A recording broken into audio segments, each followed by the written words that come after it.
मित्रांनो नमस्कार. आपल्या सर्वांच्या आयुष्यामध्ये संघर्ष हा अटळ आहे. आपल्या सगळ्यांना हा संघर्ष करावाच लागतो. कुणाची ही लढाई छोटी असते, कुणाची मोठी असते, फरक एवढाच आहे. पण प्रत्येकाला संघर्ष हा अटळ आहे. आणि ही लढाई लढत असताना आपल्याला कधी-कधी अपयश येतं, कधी-कधी अपमान होतात, कधी-कधी मन खचायला होतं. पण अशा प्रसंगी हे जे अपमानाचे, अपयशाचे जे क्षण असतात ते मनात दाबून ठेवायचे आणि आपण आपले कष्ट करत राहायचं आयुष्यामध्ये. या भावनेची किंवा या अर्थाची एक रचना मी आज तुमच्याबरोबर सादर करतोय आणि माझ्या कवितेचं नाव आहे ते एक पान काळजाचं.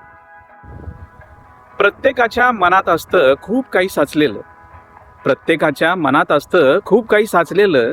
ते एक पान काळजाचं फक्त आपण असतं वाचलेलं, फक्त आपण असतं वाचलेलं. डोळे उघडून उंबऱ्याबाहेर पहिलं पाऊल टाकलेलं, डोळे उघडून उंबऱ्याबाहेर पहिलं पाऊल टाकलेलं. आणि पाऊस अंगावर घेताना तेच चिखलात रुतलेलं, तेच चिखलात रुतलेलं.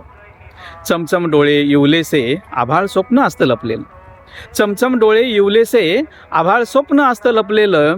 आणि अथांग सागरी लाटावरती एक तळं असतं जपलेलं, एक तळं असतं जपलेलं. तारुण्याची सर देते आभाळ इंद्रधनू खोचलेलं, तारुण्याची सर देते आभाळ इंद्रधनू खोचलेलं. विजा घेऊन अंग सारं मोर होऊन नाचलेलं, मोर होऊन नाचलेलं.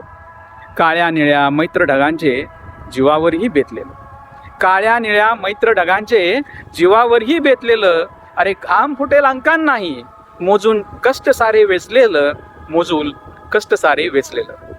हिरवं रान पुन्हा फुलतं कधी काळी पेटलेलं, हिरवं रान पुन्हा फुलतं कधी काळी पेटलेलं. वादळ वारा पाऊस झेलून झाड हिरवं धुतलेलं, झाड हिरवं धुतलेलं. वेली फुलं आणि पाखरांनाही मिठीत असतं घेतलेलं, वेली फुलं आणि पाखरांनाही मिठीत असती घेतलेलं.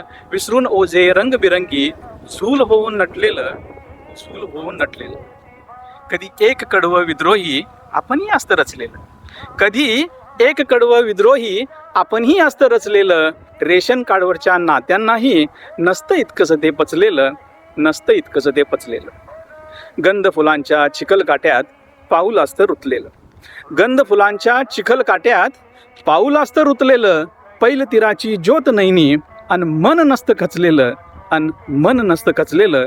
असं प्रत्येकाच्या मनात असतं खूप काही साचलेलं. ते एक पान काळजाचं फक्त आपण असतं वाचलेलं, फक्त आपण असतं वाचलेलं. मित्रांनो, कविता कशी वाटली याची प्रतिक्रिया मात्र नक्की द्या. तोपर्यंत धन्यवाद.